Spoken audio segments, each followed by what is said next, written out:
பாராளுமன்றத்தில் இன்று Honorable G. Srinivasan, you have allocation of 24 minutes.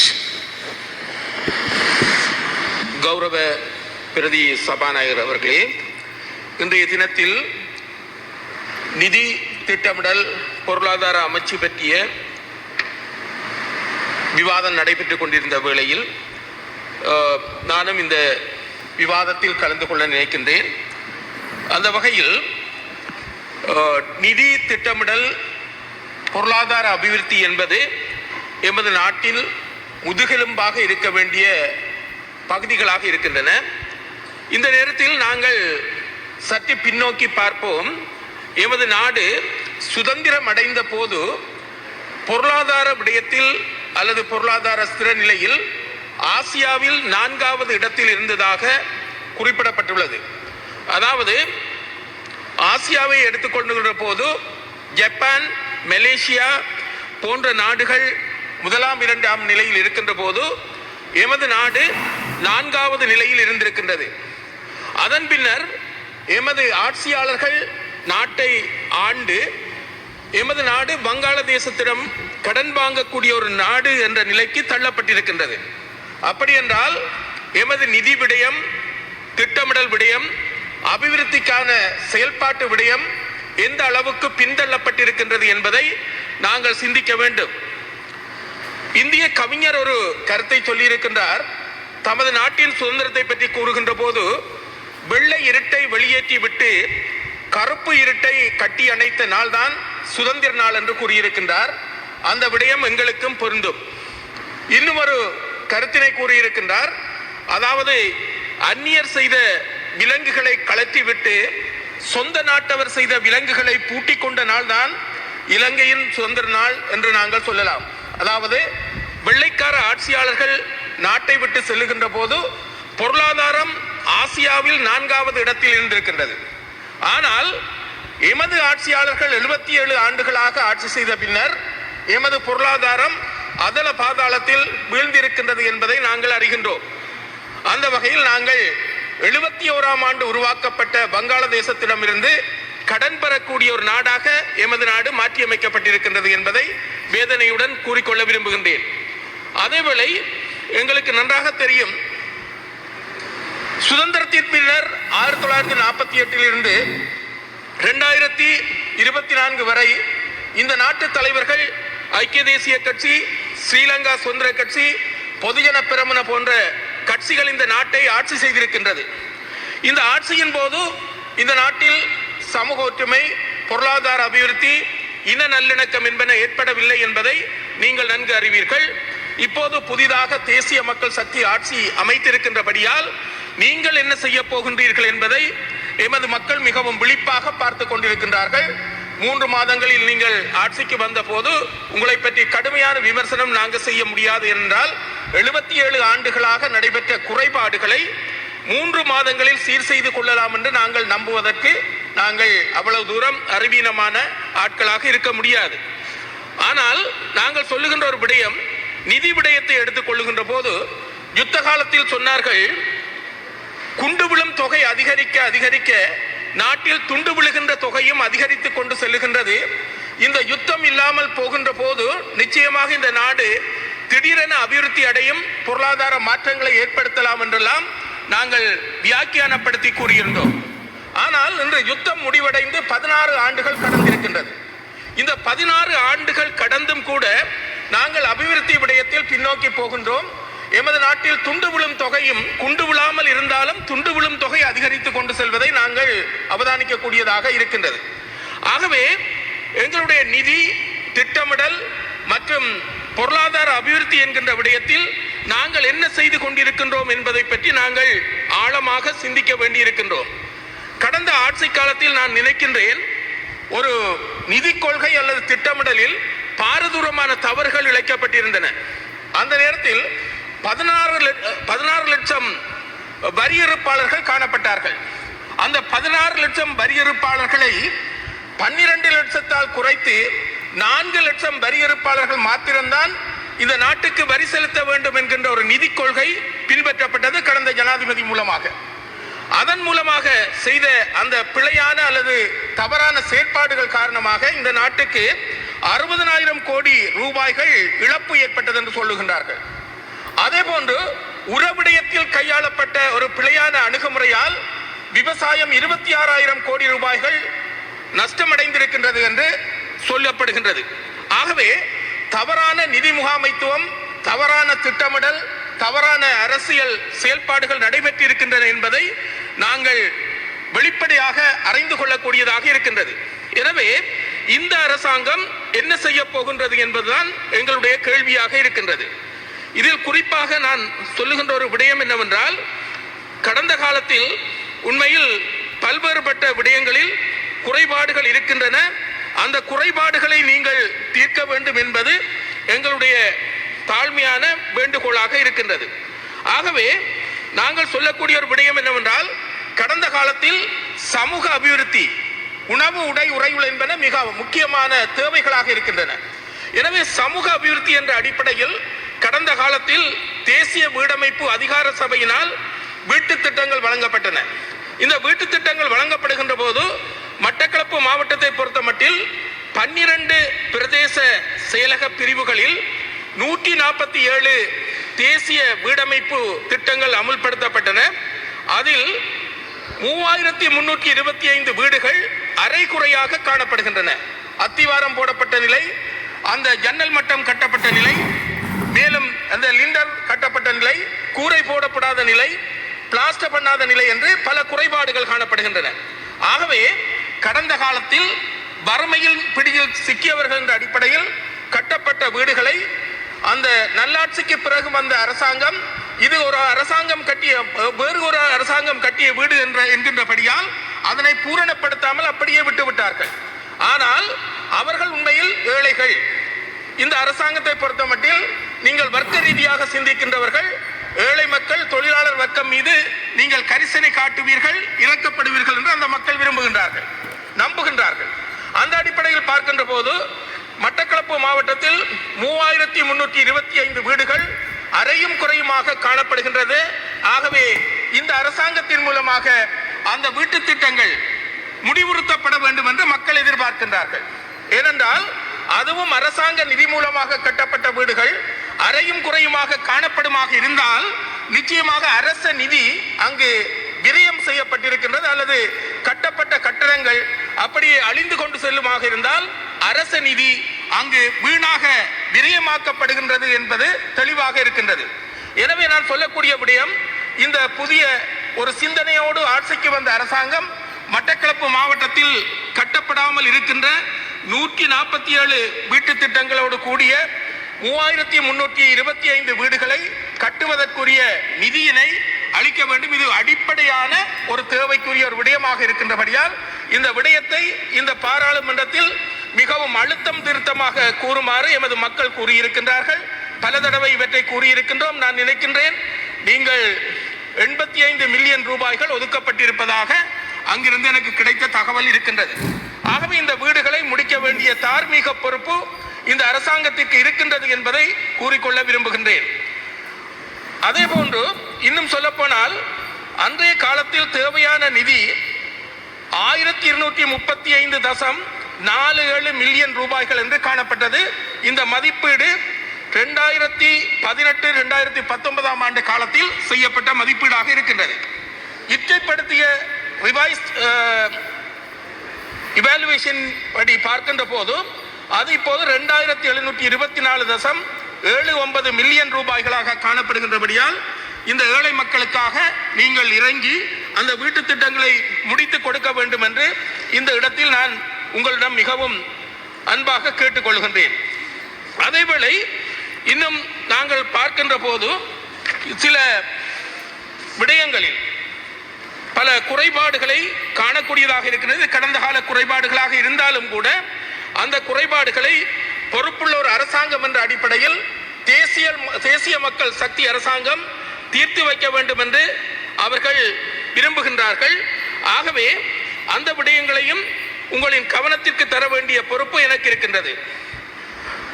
கடந்த ஆட்சியில் உங்களுக்கு தெரிய வேண்டும், இழப்பீடுகள் பாதிக்கப்பட்ட பாராளுமன்ற உறுப்பினர்கள் மற்றும் அமைச்சர்களுக்கு தாராளமாக கொடுக்கப்பட்டிருக்கின்றன. அதேவேளை வெள்ளத்தால் பாதிக்கப்பட்ட விவசாயிகளுக்குரிய ஏழை விவசாயிகள் அல்லது நேரடியாக பொருளாதார உற்பத்தியில் ஈடுபடுகின்ற அந்த விவசாயிகளுக்கு வேண்டிய அந்த உதவிகள் கொடுக்கப்படவில்லை என்கின்ற ஒரு குறைபாடு காணப்படுகின்றது. விவசாயிகள் என்பது இந்த நாட்டில் மிக முக்கியமான தொழிலை புரிகின்ற, இந்த நாட்டின் பொருளாதாரத்தை கட்டியெழுப்புவதற்குரிய ஒரு பகுதியினர் என்பதை நாங்கள் மறந்துவிடக் கூடாது. அதே போன்று உங்களுக்கு தெரிய வேண்டும், இந்த காணாமல் ஆக்கப்பட்டவர்கள், அந்த காணாமல் ஆக்கப்பட்டவர்கள் விடயமாக கிட்டத்தட்ட 4000க்கும் அதிகமான நாட்களாக எமது உறவுகள் போராடி கொண்டிருக்கின்றார்கள். அவர்களது விடயத்தில் நீதி கிடைக்கவில்லை. நீதி பரிகாரமாக அவர்களுக்குரிய நஷ்டஈடுகள் வழங்கவில்லை.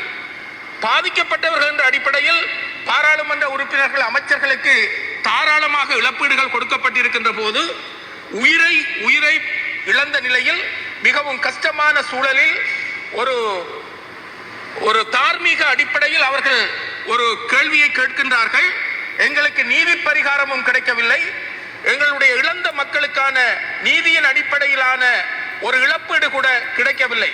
கடந்த அரசாங்கத்தில் விஜயதாச ராஜபக்ச அவர்கள் அமைச்சராக இருக்கின்ற போது அவர் என்ன செய்தார் என்றால், இழப்பீடு என்று சொல்லிக்கொண்டு அந்த காணாமல் ஆக்கப்பட்ட உறவுகளின் போராட்டத்தை கொச்சைப்படுத்தக்கூடிய விதத்தில் ஒவ்வொரு இழப்புக்கும் சந்தித்த மக்களுக்கு 2 லட்சம் ரூபாய்களை கொடுத்து அந்த விடயத்தை சமாளித்து விடுவதற்காக அவர் முயற்சித்திருந்தார்.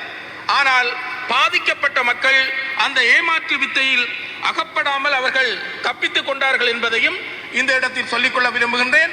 அவர்களுடைய போராட்டம் முடியவில்லை, தொடர்ந்து கொண்டிருக்கின்றது. பாதிக்கப்பட்ட ஒரு உயிருக்கு 2 லட்சம் ரூபாய் என்று மதிப்பிடுவது என்பது பாதிக்கப்பட்ட தமிழ் மக்களை மலினப்படுத்துகின்ற அல்லது அவர்களுடைய அந்த இழப்பை மிகவும் குறைத்து மதிப்பிடுகின்ற ஒரு செயல்பாடாக அமைந்திருக்கின்றது என்பதை கூறிக்கொள்ள விரும்புகின்றேன்.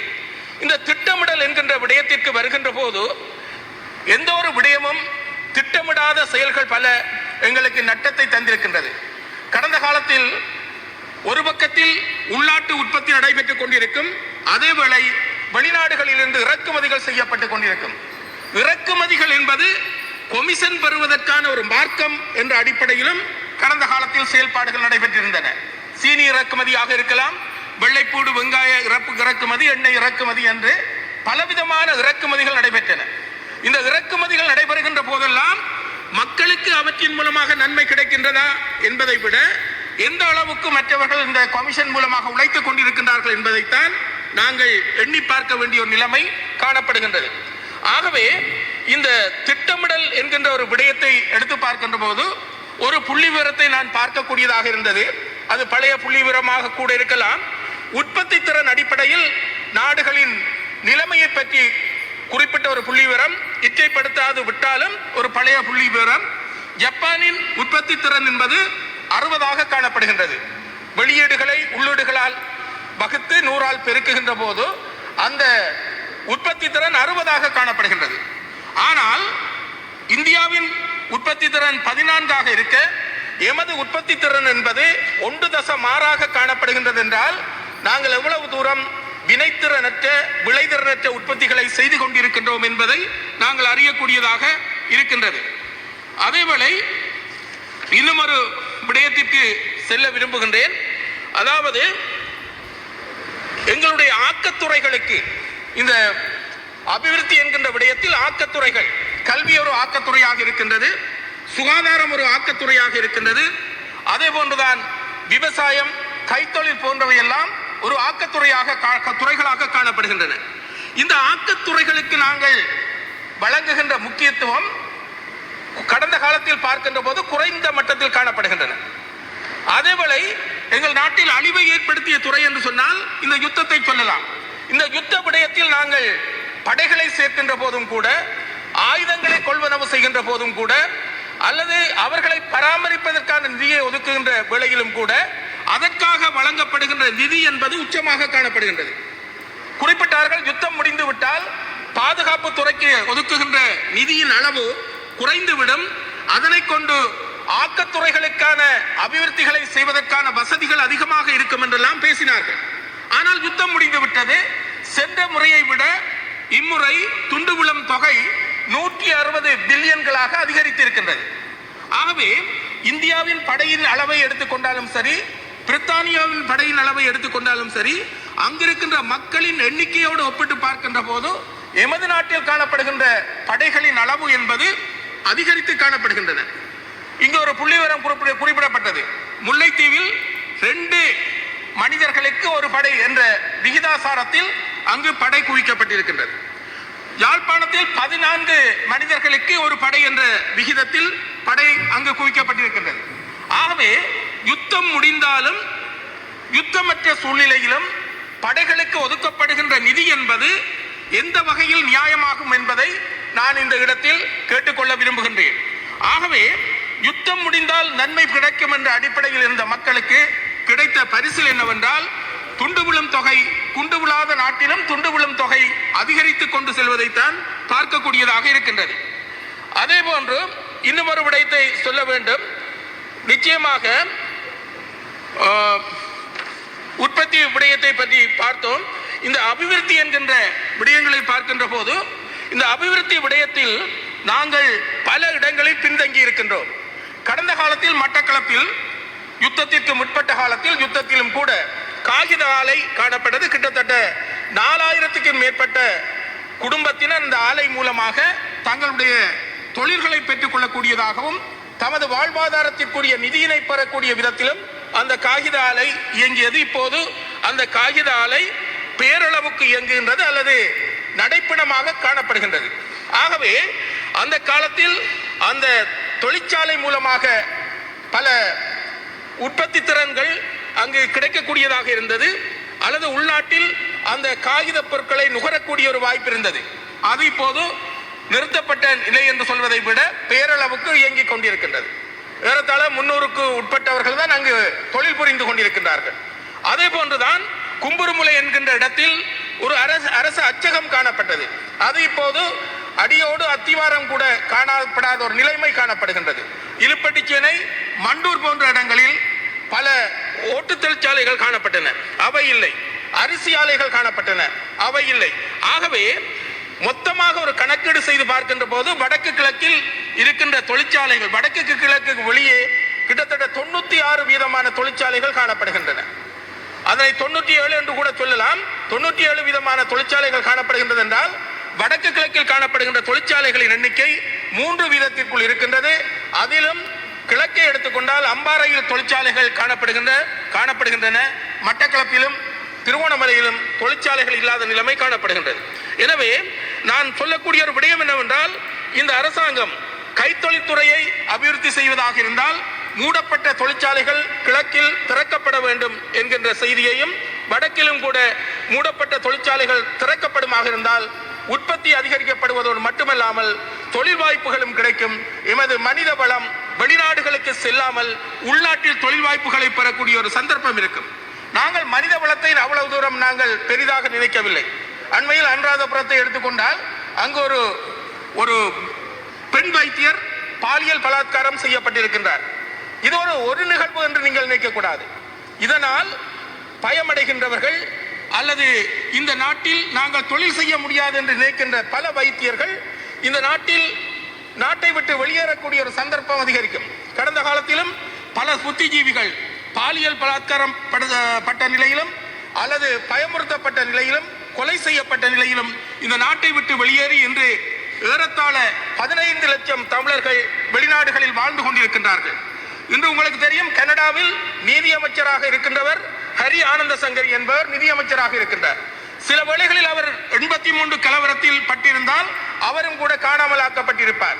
ஆகவே நான் இந்த இடத்தில் ஹரி ஆனந்த சங்கரி அவர்களுக்கு வாழ்த்துக்களை தெரிவித்துக் கொள்கின்றேன். புலம்பெயர்ந்து சென்றாலும் அந்த நாட்டில் தன்னுடைய செல்வாக்கையும் தன்னுடைய அர்ப்பணிப்பான பணிகளையும் செய்து இன்று அமைச்சராக அவர் அங்கிருக்கின்றார். இந்த இடத்தில் அவருடைய அந்த உயர்ச்சிக்கு நான் வாழ்த்துக்களை தெரிவிக்கின்றேன். தமிழ் மக்களை பொறுத்தமட்டில் இந்த நாட்டில் இரண்டாந்தர பிரஜைகளாக கருதப்பட்டாலும் பிற நாடுகளுக்கு செல்லுகின்ற போது அவர்களுக்குரிய மதிப்பீடு கணிப்பீடு கொடுக்கப்படுகின்றன. அவர்கள் அந்த நாட்டுக்கு அர்ப்பணிப்பு செய்து தன்னுடைய சேவையை வழங்கி கொண்டிருக்கின்றார்கள். இனவாதம் மதவாதம் என்கின்ற இனத்துவேஷங்கள் மூலமாக இங்கிருந்து வெளியேற்றப்பட்ட மக்கள் அந்த நாடுகளை பலப்படுத்துகின்ற பணிகளில் ஈடுபட்டுக் கொண்டிருக்கின்றார்கள். இந்த தேசிய இனப்பிரச்சனை என்கிற விடயம் நியாயமான முறையில் தீர்க்கப்படுமாக இருந்தால் அந்த மனித வள சக்திகளை நாங்கள் எமது நாட்டுக்குள் கொண்டு வந்து இந்த நாட்டை மிகவும் உயர்ந்த நிலைக்கு அபிவிருத்தி செய்வதற்கான வாய்ப்பு இருக்கின்றது. ஆகவே இந்த புதிய அரசாங்கம் ஆவது அந்த மனித வளங்களை பயன்படுத்தக்கூடிய விதத்தில் அந்த புலம்பெயர்ந்து சென்ற புத்திஜீவிகளையும் அந்த பெருமதியுள்ள அந்த மனித வளங்களை இங்கு கொண்டு வருவதற்கு நியாயமான முறையில் இனப்பிரச்சனையை தீர்க்க வேண்டும் என்று இந்த இடத்தில் கேட்டுக்கொள்கின்றேன். அதே போன்று இன்னமொரு விடயத்தை சொல்லியாக வேண்டும். கடந்த காலத்தில் ஏற்பட்ட குறைபாடுகள் சிலவற்றை உங்கள் கவனத்திற்கு தருகின்றேன். இதில் கடந்த காலத்தில் இந்த வீதி அபிவிருத்தி என்கின்ற விடயத்தில் தொழிலாளர்கள், அதுவும் நீங்கள் விரும்புகின்ற தொழிலாளர் வர்க்கத்தினர் கூலி தொழிலாளிகளாக ஒரு தற்காலிகமான வேலை வாய்ப்பு அடிப்படையில் கொடுக்கப்பட்டவர்கள் இன்னும் நிரந்தரமாக்கப்படாமல் இருக்கின்றார்கள். அதே போன்றுதான் கடந்த அரசாங்க காலத்தில் வனஜீவிகள் திணைக்களத்தின் மூலமாக இந்த காட்டு யானைகள் வீடுகளுக்குள் அல்லது கிராமங்களுக்குள் நுழையாமல் தடுப்பதற்காக பாதுகாவலர்கள் என்ற அடிப்படையில் கொண்டு வரப்பட்டவர்களுக்கு இன்னும் நிரந்தரமான தொழில் வாய்ப்பு கொடுக்கப்படவில்லை. அவர்கள் 22,000 ரூபாய் சம்பளத்தோடு இருக்கின்றார்கள். அதேபோன்று டெங்கு நோய் கட்டுப்பாட்டாளர்கள் வெறுமனே 22,000 ரூபாய் சம்பளத்தோடு இருக்கின்றார்கள். அவர்களுக்கும் அந்த வேலை நிரந்தரமாக்கப்படவில்லை. ஆகவே இவ்வாறு நீங்கள் விரும்புகின்ற அந்த தொழிலாளர் வர்க்கத்தினர் அவர்கள் அரைக்குறையான சம்பளங்களை பெற்றுக்கொண்டு இன்றும் இருக்கின்றார்கள். எனவே அவர்களுடைய விடயத்தில் கவனம் செலுத்த வேண்டிய தேவை இருக்கின்றது. இதையும் விட இன்னும் ஒரு விடயம் சுட்டிக்காட்டப்படுகின்றது. இந்த கடந்த அரசாங்க காலத்தில் கொண்டு வரப்பட்ட இந்த பொதுசன மாதாந்த உதவித்தொகை பெறுவோர், அதனை எமது கிராமங்களில் சொல்லுவார்கள். You have 2 more minutes. அந்த காலத்தில் சொல்வார்கள் தர்மப்பழம் என்று சொல்வார்கள். இவர்களுக்கு ஒருவருக்கு 250 ரூபாய் தொடக்கம் 500 ரூபாய் கொடுக்கப்படுகின்றது. அதாவது வயோதிபர்களாக இருக்கின்றார்கள், ஏழைகளாக இருக்கின்றார்கள், நோயாளிகளாகவும் இருக்கின்றார்கள். இவர்களுக்கு ஒரு மாதத்திற்கு கொடுக்கப்படுகின்ற அந்த நிதித்தொகை என்பது 250 ரூபாயிலிருந்து 500 ரூபாய் வரைக்கும் தான் இருக்கின்றது. இதை பெறுவதற்காக அவர்கள் செல்லுகின்ற தூரம் என்பது அதிக தூரம். அவர்கள் ஓட்டோ மூலமாக செல்லுகின்ற போது சுண்டங்காய் காப்பணம், சுமகூலி முக்கால் பணம் என்று சொல்வது போன்று இந்த 250 ரூபாய் 500 ரூபாயை பெறுவதற்கு அவர்கள் செல்லுகின்ற தூரம் மிகவும் தொலைவாக இருக்கின்றபடியால் அவர்களுடைய அந்த தர்ம பணத்தினை அதிகரிக்க வேண்டிய தேவை இருக்கின்றது. அவ்வாறு அதிகரிப்பது மட்டுமல்லாமல் அவர்கள் அலைந்து அந்த பணத்தை பெறாமல் அவர்கள் வாழுகின்ற இடத்திற்கு பக்கத்தில் ஒரு உபசபாலகம் அல்லது அந்த பணத்தை கொடுக்கின்ற நிலையத்தை ஏற்படுத்தி வழங்க வேண்டும் என்பதையும் இந்த இடத்தில் நான் கேட்டுக்கொள்கின்றேன். அதே போன்றுதான் இன்னும் ஒரு விடயத்தை சொல்ல வேண்டும். இந்த பட்டளந்த சித்திரவதை முகாம் பற்றி இப்போது பேசப்படுகின்றது. பட்டளந்த சித்திரவதை முகாமில் எப்படியான சித்திரவதைகள் நடைபெற்றன என்பதை பற்றி நான் ஒரு ஒளிநாடா மூலமாக அறிந்தேன். மிகவும் பாரதூரமான விடயம். அதற்குரிய நடவடிக்கைகள் எடுக்கப்பட வேண்டும் என்பதை நானும் விரும்புகின்றேன். ஏனென்றால் மனித உரிமையை மீறியவர்கள், மனித படுகொலை செய்தவர்கள், கடத்தியவர்கள், காணாமல் ஆக்கியவர்கள், மனித நாகரிகத்துக்கு அப்பாற்பட்ட முறையில் செயல்பட்டவர்களுக்குரிய நடவடிக்கைகள் எடுக்க வேண்டும். அதே போன்றுதான் சத்ருகொண்டான் என்கின்ற இடத்தில் 1990ஆம் ஆண்டு காலப்பகுதியில் நடைபெற்ற ஒரு மிக மோசமான மிலேச்சத்தனமான மிருகத்தனமான செயல். ஒரே நாளில் 4 கிராமங்களைச் சேர்ந்த மக்களை பட்டப்பகலில் அப்படியே அழைத்துக் கொண்டு சென்று அதில் குழந்தைகள், சிறுவர்கள், பெண்கள், அதே போன்று முதியவர்கள், மாற்றுத்திறனாளிகள், நடக்க முடியாதவர்களை கூட தூக்கி கொண்டு வர சொல்லிவிட்டு அன்று இரவு அவர்களை அப்படியே படுகொலை செய்து, அதாவது சொல்வார்கள் அங்கு வளைந்து காணப்பட்ட ஒரு மரத்தில் குழந்தைகளை மீன்களை வெட்டுவது போன்று அங்கு அந்த படை முகாமில் இருந்தவர்கள் செய்ததாக. இன்னும் கூட அந்த சத்ருகொண்டான் முகாமில் கடத்தி கொள்ளப்பட்டவர்களுக்கு நியாயம் கிடைக்கவில்லை. அதேபோன்று பல்கலைக்கழகம், கிழக்கு பல்கலைக்கழகம் முகாமாக இருந்த அகதி முகாமாக இருந்த போது அதிலிருந்து 2 தடவைகள் கடத்தல் நடைபெற்று அவர்கள் நாவலடி முகாமுக்கு கொண்டு படை முகாமுக்கு கொண்டு சென்று கொல்லப்பட்டார்கள். அவர்கள் எங்கு புதைக்கப்பட்டார்கள் என்று கூட இன்னும் தெரியாது. முரக்கட்டான் சேனை, கல்லடி, கரடியனாறு, ஊரணி, இப்படிப்பட்ட கொண்டவட்டுவான் போன்ற முகாம்களில் கொண்டு செல்லப்பட்ட அப்பாவிகள் கொலை செய்யப்பட்டிருக்கின்றார்கள், காணாமல் ஆக்கப்பட்டிருக்கின்றார்கள். அவர்கள் இன்னும் மீளவில்லை. ஆகவே பட்டளந்த சித்திரவதை முகாமில் நடந்தது போன்று வடக்கு கிழக்கில் பல முகாம்களில் சித்திரவதைகள் நடைபெற்றன.